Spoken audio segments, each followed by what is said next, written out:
Hola nuevamente.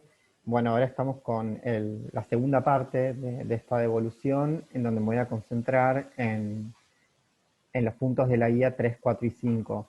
Quería comentarles nuevamente bueno, que decidí, digamos, dividirlo en dos videos, no solamente porque es lo que se recomienda, eh, digamos, lo que recomiendan todos los profesionales que trabajan, se especializan en educación a distancia, sino también porque digamos, en las devoluciones que ustedes hicieron de sus lecturas, los puntos tal vez que generaban más dificultad, que ustedes me señalaron, eran sobre todo las preguntas 1 y 2 de la guía. Y bueno, y por eso también esta idea de volver sobre el texto, de señalarles, digamos, los pasajes que para mí pueden ilustrar o echar luz sobre los nudos temáticos centrales. Y como les dije al principio del video, digamos, todo esto es, digamos, digamos el abordar la lectura de textos complejos es un proceso que se va a prolongar durante toda la materia y que, bueno, y que van a ir ganando en cada vez más claridad a partir de las clases y de siguientes relecturas. Ahora me gustaría, eh, digamos, volver sobre la pregunta 3.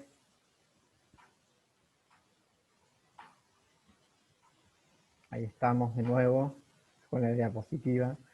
Eh, el punto 3 que decía, precise cómo debe proceder la ciencia frente a los juicios de valor, las valoraciones prácticas, distinguiendo qué puede y qué no puede hacer en relación con ellos.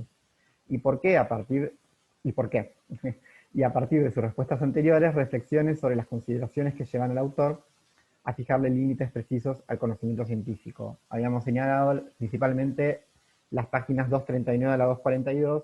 En particular, nosotros ahora vamos a leer juntos en algunos tramos de la página 239 y de la 242, ¿no? Para señalar algunas cuestiones centrales que van a ir, que ya están visualizando seguramente en la diapositiva. Ahora me gustaría cambiar e ir hacia el texto. Acá estamos en, en el texto, ¿no? Esta es la página 239, como les decía. Dice, en el ámbito de las valoraciones práctico-políticas, en especial también de las de política económica y social, en cuanto deban extraerse de ellas directivas para una acción plena de sentido, lo único que una disciplina empírica con sus recursos puede mostrar son: 1. Los medios indispensables. 2. Las repercusiones inevitables. Y 3. La concurrencia recíproca, de este modo condicionada, de múltiples valoraciones posibles en cuanto a sus consecuencias prácticas, ¿no? Y acá más abajo dice, pero aún cuestiones sencillas como la medida en que un fin justifica los medios indispensables para su logro, o en qué repercusiones no deseadas deben ser tomadas en cuenta, o también cómo han de ser zanjados los conflictos entre varios fines contrapuestos en concreto, objeto de la voluntad o de deber, dependen por entero de la elección o el compromiso, ¿no? Esta idea que ensayábamos al final, ¿no?, de la exposición sobre el punto 2, ¿no? La idea de la elección y de la decisión, ¿sí? Como un derrotero inevitable de la condición humana, por así decirlo. Y luego sigue, no hay procedimiento científico, racional o empírico de ninguna clase que pueda brindarnos aquí una decisión. Menos todavía puede nuestra ciencia, que es estrictamente empírica, pretender ahorrar al individuo semejante elección y por lo tanto tampoco debe suscitar la impresión de que puede hacerlo, ¿no? Acá, digamos, más en, en la página entre la 240 y la 241, van a encontrar, yo acá lo tengo subrayado, A, B, C y D, van a encontrar esto que en la página 239 está explicado, digamos, más brevemente, lo van a encontrar mejor desarrollado en estos ítems, ¿no? Yo me refería a la parte más sintética porque me parece que es clara y que es digamos, lo necesario, digamos, para esta lectura, pero ustedes pueden encontrar, como les decía, en la página 241, ¿sí? Como un desarrollo mayor, ¿no?, sobre aquello que la ciencia podría brindar, eh, el conocimiento que podría brindar respecto a las valoraciones prácticas, ¿no?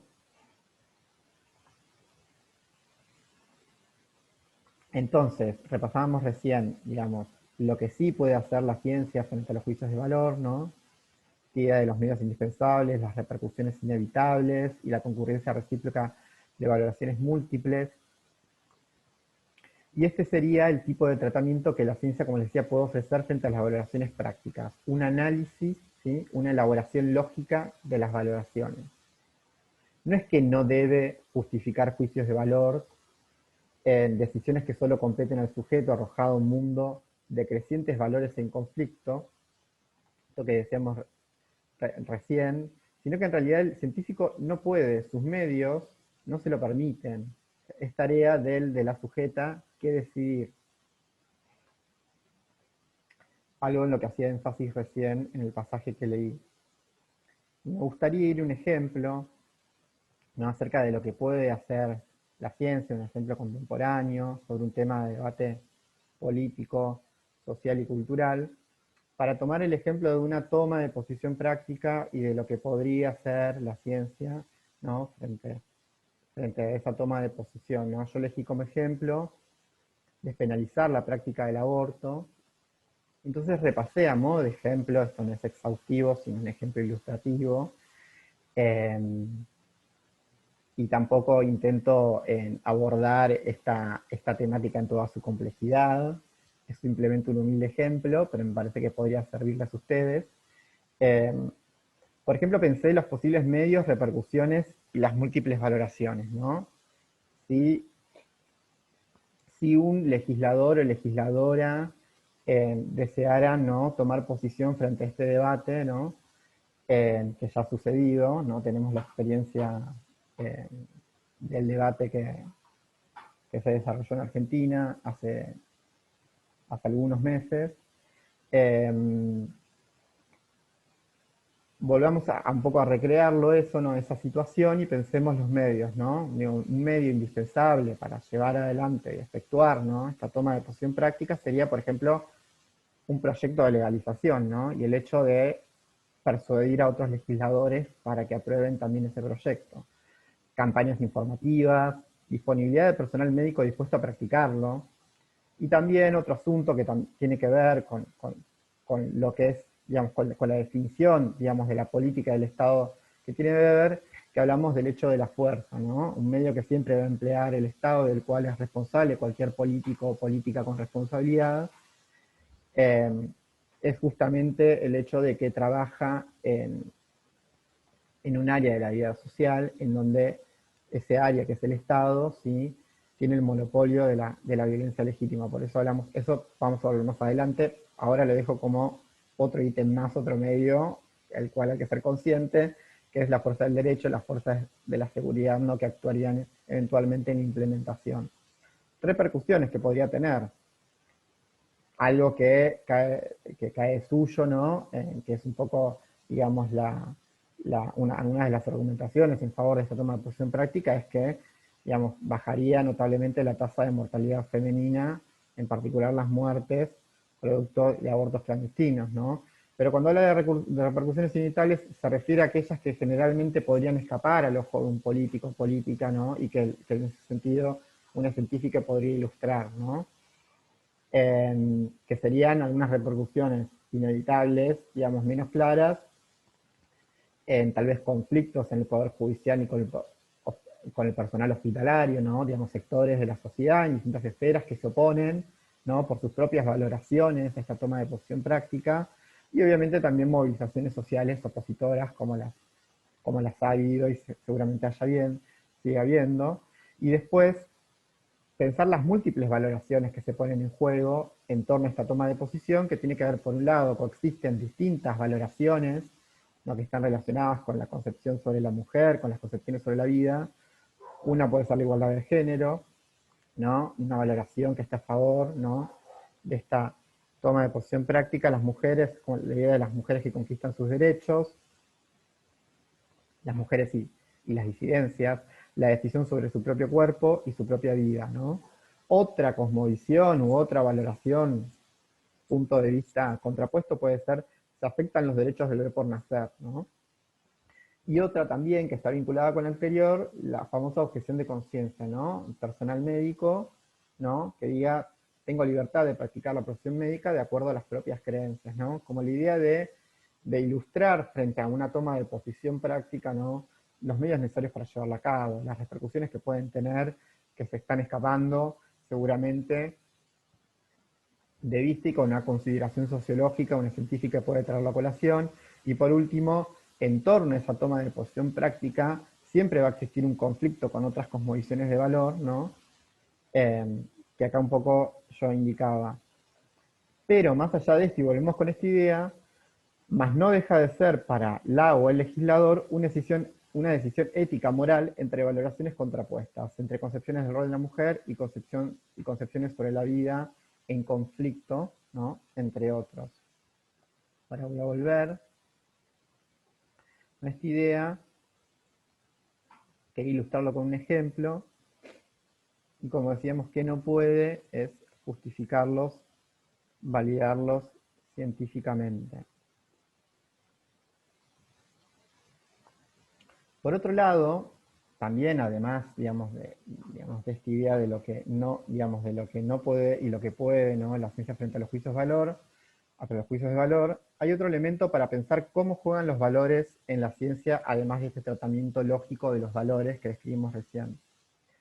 Weber dice al mismo tiempo que la ciencia necesita de valoraciones para el recorte y elaboración de problemas. Los llama marcos de problemas, ¿no? Y ahí quiero ir al texto con ustedes.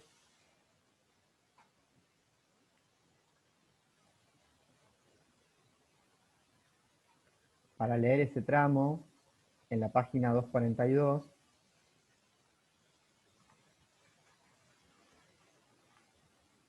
Pero si no me equivoco que estamos ahí. Sí, perfecto. Página 242, no estamos acá, 242, la señalé acá en azul. Dice, pero la utilidad de una discusión sobre las valoraciones prácticas en el lugar y el sentido apropiados no se agota con los resultados directos que ella pueda obtener. Si se realiza correctamente, resultará fructífera para la investigación empírica en un sentido más permanente, en cuanto le proporciona los marcos de problemas en que se desenvuelve su labor. Los problemas de las disciplinas empíricas, ciertamente, han de resolverse de manera neutral frente a los valores. No obstante, en el ámbito de nuestras disciplinas, sufren influencia de la relación de las realidades con los valores. Respecto de la expresión relación de valor, debo remitirme a anteriores formulaciones mías y sobre todo a las conocidas obras de Ricoeur. Basta recordar que la expresión relación de valor alude únicamente a la interpretación filosófica de aquel interés específicamente científico que preside la selección y formación del objeto de una investigación empírica, ¿no? Entonces, directamente quiero volver sobre la diapositiva. Disculpen mi lentitud. Me estábamos ilustrando esta cuestión que introduje, ¿no? Decíamos que podemos diferenciar entre dos acepciones distintas de la categoría de valoraciones. Por un lado, la diferencia entre el juicio de valor como toma de posición práctica y por otro, la relación de valor, ¿no? Un término, digamos, que alude a la teoría de los valores de Ricoeur. Ahí, digamos, si ustedes quisieran profundizar en este tema, pueden ir hacia una de las lecturas complementarias de la semana 1 de los teóricos, que es la introducción de Pietro Rossi, que explica muy bien cómo Weber va elaborando, ¿sí?, toda su formulación metodológica en diálogo, ¿no?, con distintos intelectuales que participan de este debate del método. Decíamos, relación de valor como un principio de selección y recorte de objetos, ¿no? Veamos otro ejemplo. A ver.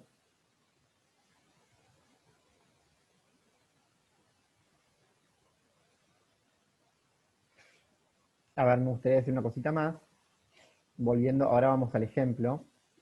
Hablamos de un principio de selección y de recorte de objetos. Quiero aclarar un poco más que que acabamos de leer, de que esto quiere decir que para Weber es fundamental el papel que juegan los valores del científico, de la científica, desde sus convicciones y apuestas, a los valores que comparte con una comunidad mayor. En el tipo de temas y abordajes que elige para construir una pregunta de investigación, ¿no? Ahí vamos al ejemplo. Por ejemplo, el valor de la igualdad de género, ¿no? Algo que se ponía a jugar en el ejemplo anterior, es un valor muy pregnante en nuestra cultura contemporánea, ¿no? Que suscita disputas morales y políticas en diversas esferas de la vida social.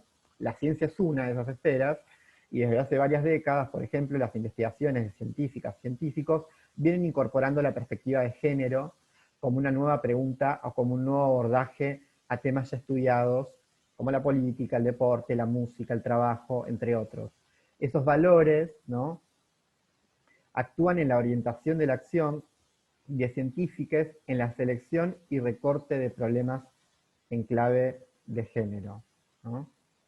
Estos valores, como principios de selección y recorte de objetos, intervienen también en otras tareas o pasos del proceder científico que propone Weber, como el recorte de la cadena causal, ¿no?, lo llamamos así, o la imputación de causas sobre una acción social dada, y la elaboración de tipos ideales para su observación empírica, ¿no? Esto lo comento, que no es central, y es algo que no está tan presente en este texto, pero que podrán profundizar en los textos asignados para las clases teóricas de la semana 1, en especial el texto de la objetividad cognoscitiva, no desarrollo mucho más este punto.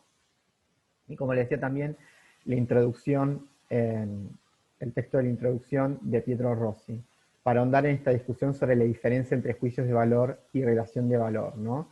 Pero por ahora quiero que nos quedemos en esta idea de cómo actúan los valores como principios que orientan el recorte y la construcción de objetos de investigación en los científicos, y que esta idea de relación con valor justamente son como los valores, ¿no?, en los cuales uno cree y de los que participa como miembro de una comunidad, ¿no?, son valores pregnantes en la subjetividad, ¿no?, y que tienen un grado de influencia que puede orientar el interés científico, ¿no? Y esto obviamente va mudando históricamente. Yo por eso les traje un ejemplo actual de cómo las discusiones, digamos, en torno a la igualdad o a la equidad de género impactaron en el campo de las investigaciones académicas, ¿no?, en la producción de nuevos objetos de investigación.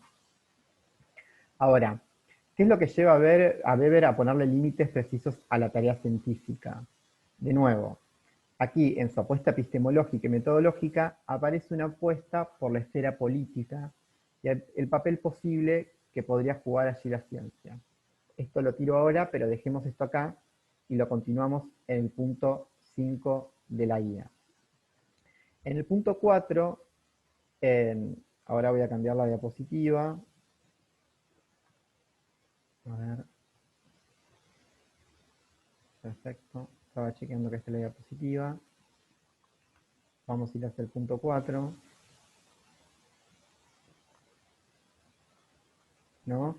Esta era la pregunta central sobre cómo Weber entendía la categoría de progreso y qué usos rechaza, ¿no? Lo que nosotros indicamos en las páginas 254 y 256, como especial énfasis donde van a encontrar lo que yo voy a desarrollar un poco ahora. Estas preguntas, estas últimas, generaron por ahí tal vez menores dificultades, también no digo la 3, la 4 y la 5, creo que en un punto también tiene que ver con cómo pudieron ustedes aprovechar las clases teóricas, que nosotros les contamos un poco que había afinidad temática, ¿no?, en, en- en los temas que se abordaban en cada espacio de clases, y creo que, nada, que fue muy interesante cómo pudieron eso, apropiarse de esas clases, vincularlas con el texto de la semana, con la actividad, y es un poco de los que le hablaba al principio, de cómo vamos a ir familiarizándonos con textos de alta complejidad. Pero yendo al punto 4, ¿qué usos de la categoría de progreso rechaza Weber?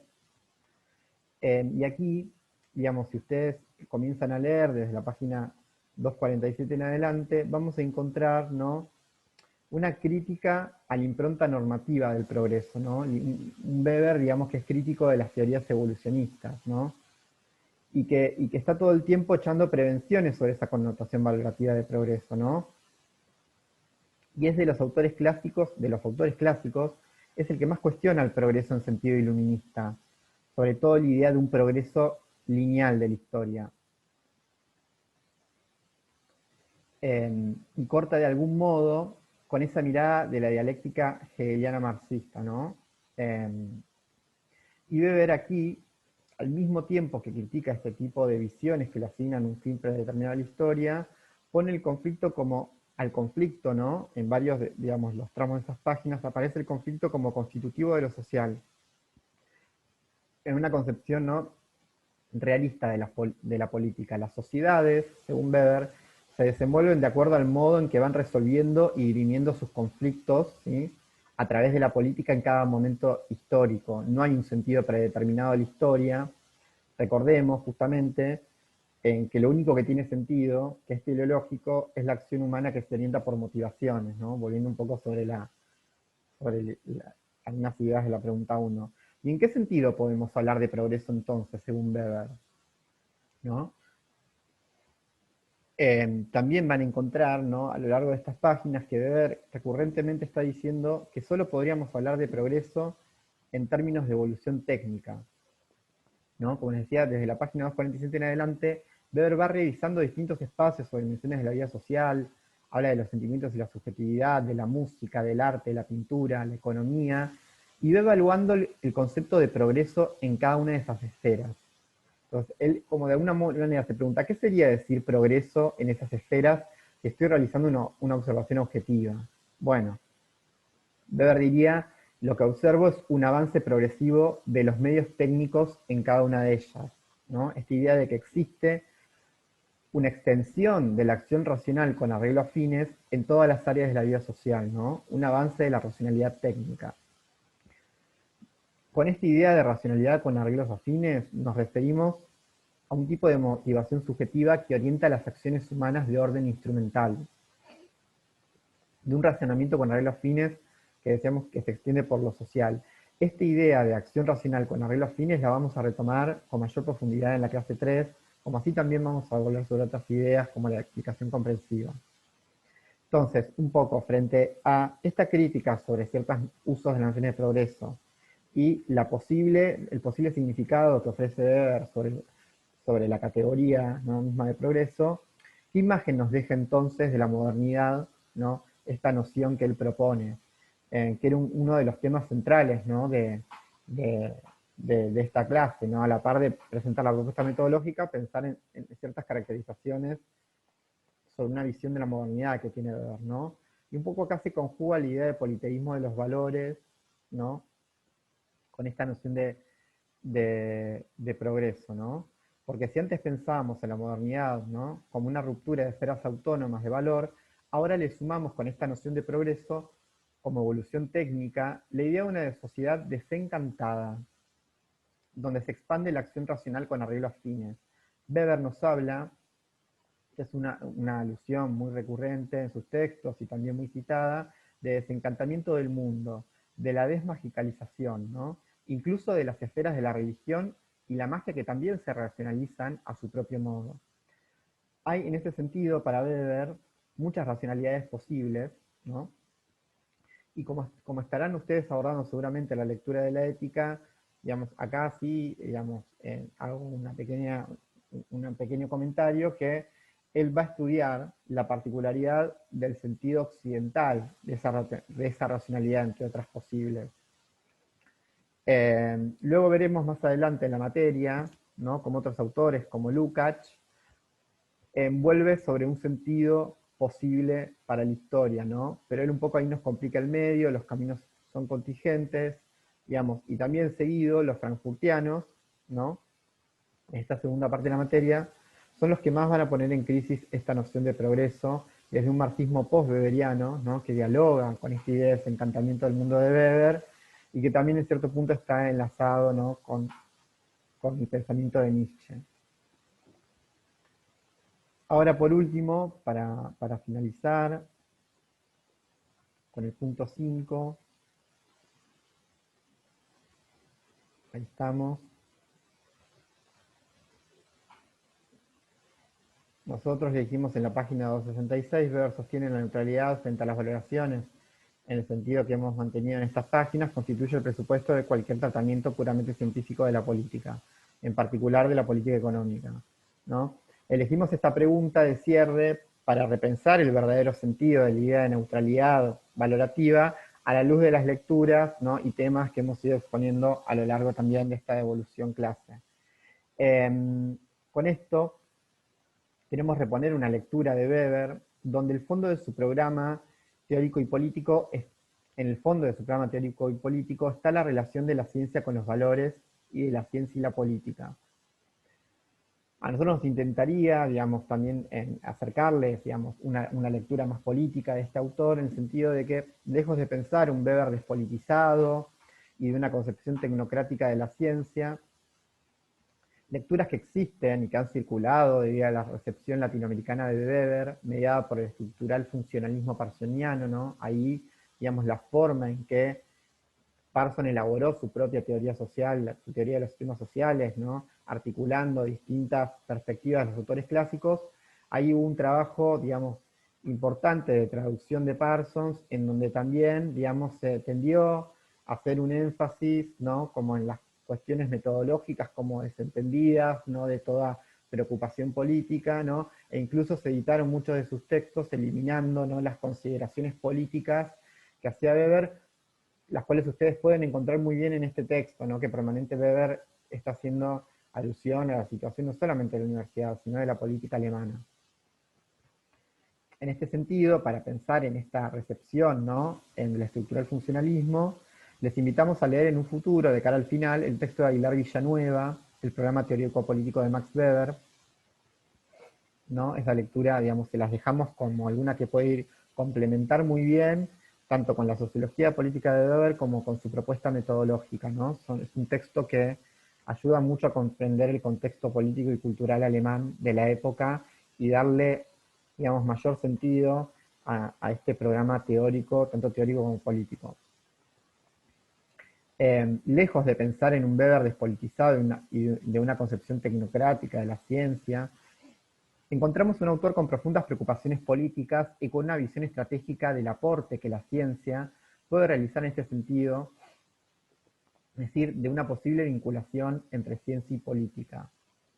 Recuperando esa lectura política de Weber, entonces, la idea de neutralidad valorativa se entiende mejor como libertad valorativa, ¿no? Como se indica en los primeros párrafos del texto, ¿no? Si ustedes empiezan a leer el texto, él menciona libertad valorativa.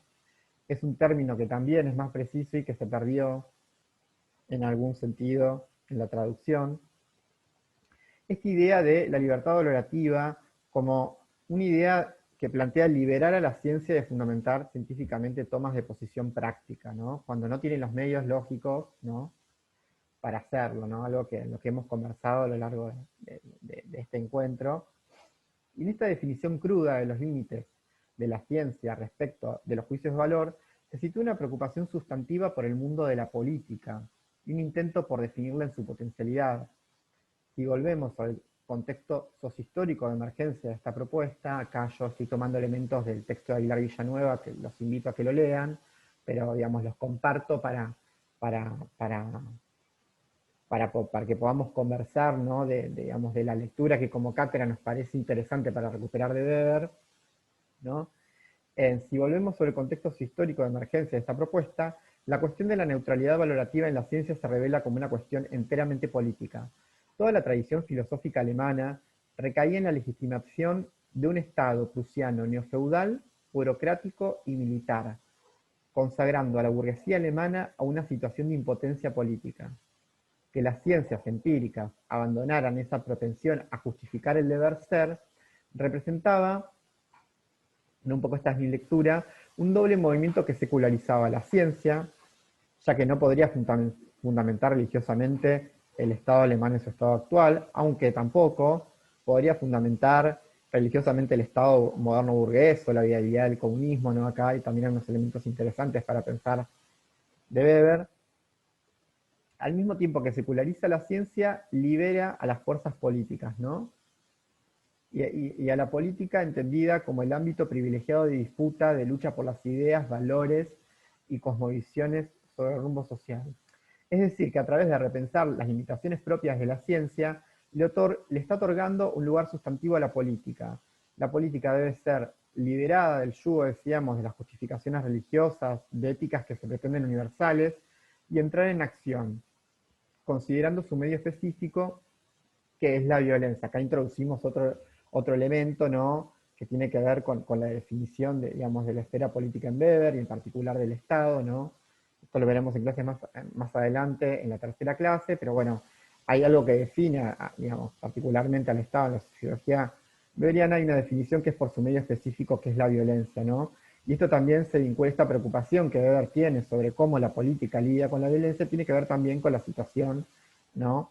Con el contexto alemán de ese momento, ¿no? Un Estado alemán en guerra, ¿no? Este texto es de 1917, en el transcurso de la Primera Guerra Mundial. Y para finalizar, y ya terminamos, les propongo otra pregunta, que es, ¿cuál es entonces la vinculación que puede pensar entre ciencia y política, o que puede pensarse entre ciencia y política en Weber? Y acá un poco también estoy haciendo alusión al texto de Aguilar Villanueva, que vuelvo a recomendarles que en algún momento puedan leer, que es muy rico y es muy esclarecedor. La vinculación posible en que se plantea es una vinculación entre política institucional y saber técnico, ¿no? Todo ello mediado por una ética de la responsabilidad, ¿no? Un proceder, esta idea de ética de la responsabilidad va a ser retomada adelante sobre, digamos, en profundidad en las clases teóricas cuando se ocupen, digamos, más profundamente de la sociología política de Weber, pero yo les traigo unos elementos como para ir jugando. ¿No? Decimos, una vinculación entre la política institucional y el saber técnico, todo ello mediado por una ética de la responsabilidad, un proceder en el cual se decide sopesando todo aquello que la ciencia contribuye a considerar, ¿no? Los medios indispensables, entre los cuales está la violencia, las repercusiones inevitables, los múltiples puntos de vista que confluyen en torno a una decisión y sus consecuencias prácticas. Pero ello, como les decía, será profundizado más adelante en una próxima clase de los teóricos, cuando aborden con mayor profundidad la sociología política de Weber. Por ahora, lo importante que queremos dejarles es esta lectura de Weber y su programa teórico, que es también político, ¿no? Al pensar estratégicamente la relación entre ciencia y valores y la relación entre ciencia y política. Así que bueno, aquí termina la devolución que les preparé. Bueno, espero que puedan estar abordando la lectura del texto de esta semana 2. Les recordamos que ustedes tienen para elegir 3 preguntas de esa guía, no la tienen que completar en su totalidad, pero que de todas formas, digamos, todos los ítems son importantes para abordar la lectura y los vamos a abordar también en su totalidad en el próximo encuentro sincrónico de la semana que viene.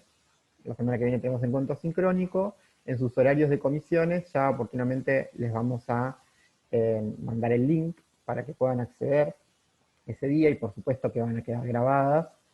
Y también les recomiendo, como han hecho en la primera semana, que aprovechen los teóricos de esta segunda semana sobre la sociología de la religión en Weber, en particular sobre la ética protestante. Creo que van a ser muy útiles también, como les fue la semana pasada, para abordar esta lectura. Bueno, les mando un abrazo, espero que se encuentren bien y nos vemos en la semana próxima.